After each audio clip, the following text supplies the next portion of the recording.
Hi, I'm Dom, the BCBA mom, and welcome back to my channel. So today we're going to pick up right where we left off last time. We are still diving into the 5th edition task list. The 5th edition task list is the foundation skills that you're going to need in order to become a BCBA, to pass the BCBA exam, or to apply these skills in real life settings. So whether you're new in the ABA field, whether you're getting ready to sit for your test, or you've been a BCBA and you want to brush up on some of your skills, you are going to want to watch this video. So come study with us as we get through this 5th edition task list. Are you ready? Let's get it. So the topics that we're going to cover today are conditioned and unconditioned reinforcer, conditioned and unconditioned punishers, examples of stimulus control, rule governed behavior, and contingency shaped behavior. So I have some really good examples for you this time around. So get your pen and your paper, get ready to take some notes. We are about to get right into it. But before we go any further, don't forget to hit that subscribe button so you will get notified on when I upload more content, because we know it just keeps getting better. All right. Let's get into it. So our first term is unconditioned reinforcer and unconditioned punisher. Okay, so last time we talked about what a reinforcer is and what a punisher is. A reinforcer increases your behavior and a punisher decreases your behavior. So what's the difference between conditioned and unconditioned? Let's break that down. Unconditioned means there was no prior pairing before you made contact with this reinforcer, okay? Meaning before you even knew that this was good or bad, it automatically increased your behavior or it decreased your behavior. So let me give you an example. Examples of food, water, sexual stimulation, shelter. These are things that nobody had to tell us that we needed in order to survive. Anything that helps you to survive is considered a unconditioned reinforcer. For example, a baby, kind of similar to this baby right here. This baby right here. When this baby comes out, okay, so let's just talk about this really quick.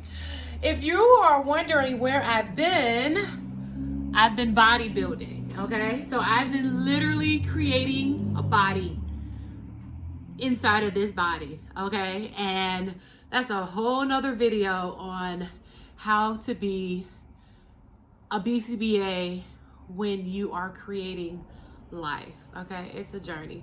So I'm continuing to be Dom, the BCBA mom, because I keep just popping these little guys out, all right? If you want more information on this little baby, like the gender or all the details that comes along with motherhood as a BCBA, just comment below. I got some tea for y'all, because woo, girl. Anyway, back to it.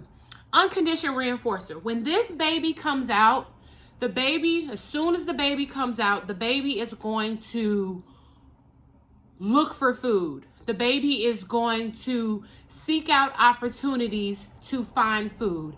I don't have to teach this baby while the baby's in my stomach, hey, you know, when you come out, I'm going to have some milk for you. The milk is going to be here. This is how you get the milk. This is how you... I don't have to teach the baby that. There is no prior pairing to food or milk as a reinforcer. This is also referred to as a primary reinforcer or unlearned reinforcer. No one had to tell you that you need food and water and sex in order to survive. When you were born, you just knew these are the things that you needed. When you got it, it increased your behavior in the future to keep wanting it, to keep seeking it out. Okay, now let's consider unconditioned punisher. It's the same thing in reverse. Okay, so these are stimuli that we contact that will decrease our behavior. For example, pain, sunlight. The sun is in our eye. No one had to teach us to squint our eye, to shield the sun. If we are in a very cold temperature or a very hot temperature, no one had to teach us how to shiver in order to warm up. or to take off layers of clothes, or to sweat in order to relieve some of that very aversive or hot temperature. This is just something that our body naturally does without prior pairing. So unconditioned punisher is something that we were not taught, but we still avoided. Unconditioned reinforcer is something that we were not taught, but we still seek it out in order for evolution to occur, in order for us to continue to survive. And okay, let's talk about conditioned reinforcers. These are things that we have been paired with. These are things that people have told us, or we've come in contact with, and someone says, this is what you should like. This is good. This is going to help you get further. This is things like money, right? We didn't come out of the womb thinking about money. We didn't come out of the womb thinking about likes on Facebook or great comments on Instagram. Right. This is verbal praise. We do a lot of verbal praise in our behavior plans. Positive comments in my YouTube channel. Hitting that subscribe button. I didn't come out of the womb saying, oh my gosh, in order to survive, I need you to hit that subscribe button. This is something that has been paired as a reinforcer, and the more you do it, it reinforces my behavior to continue to create content, okay? Same with conditioned punishers. Dun, dun, dun. These are stimuli in the environment that have been paired as a punisher.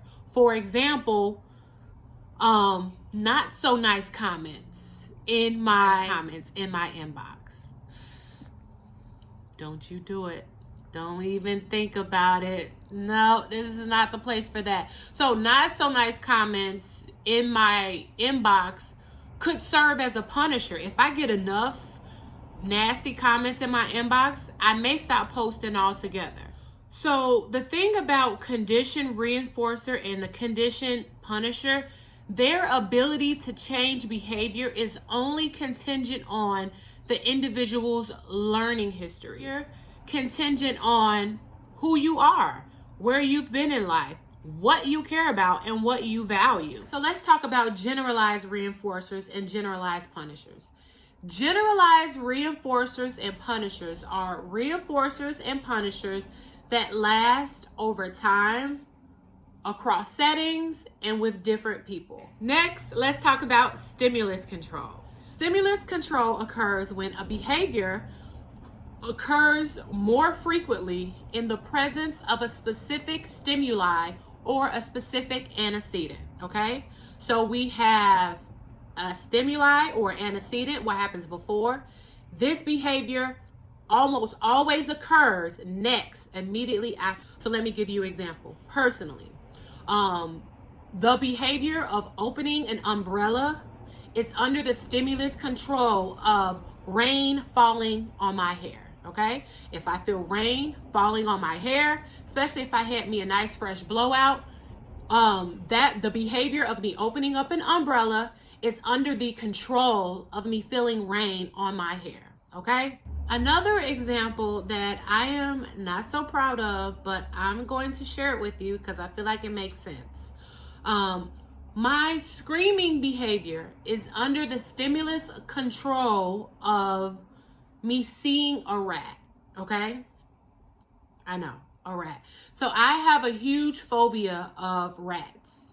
And anytime I see a rat, whether it's on the TV, in real life, like, I will scream, and it's very, very embarrassing. So my behavior of screaming is under the stimulus control of seeing a rat. So what I've been doing currently is I've been exposing myself to the movie Encanto, right? I love the movie. I love the songs. I want to talk about Bruno, no, like everybody else. However, there are a lot of rats in that movie. So I've been avoiding that scene or those scenes for like the last few weeks. But, you know, my kids, they sit down with me and I'm like, Mom, it's okay. Let's just watch. It's okay. They're not going to hurt you. They're not going to jump out at you. So I have been overly exposing myself to the scenes with Bruno, with the They're on his back. Ooh. Anyway, I still get a reaction, but I'm trying to overly expose myself to increase habituation so that my screaming behavior is no longer under the stimulus control of rats. So if that was a crazy example, if I am like irrational with my fear, please comment below. If you have the same fear or a similar fear, please comment below. And let's talk about how we can remove the stimulus that are controlling your life. Okay, we need to get our lives back. Okay. All right. Lastly, we're going to talk about, what is it? Rule governed behavior versus contingency shaped behavior. So rule governed behavior is like a rule. Everybody knows this rule. You get in the car, you put on your seatbelt. Versus contingency shaped behavior, it's more like a if then. This behavior is shaped and maintained by controlled consequences, similar to a contingency contract. Okay, so that is all the time that I have for you today, but I want to keep doing this. I want to keep diving into the 5th edition task list because honestly, you're going to come across these topics a lot more in your field. So let's keep doing this. Please continue to comment below and give me examples of unconditioned reinforcer, unconditioned punisher, conditioned reinforcer, and conditioned punishers. Okay, bye guys. We don't talk about Bruno, no.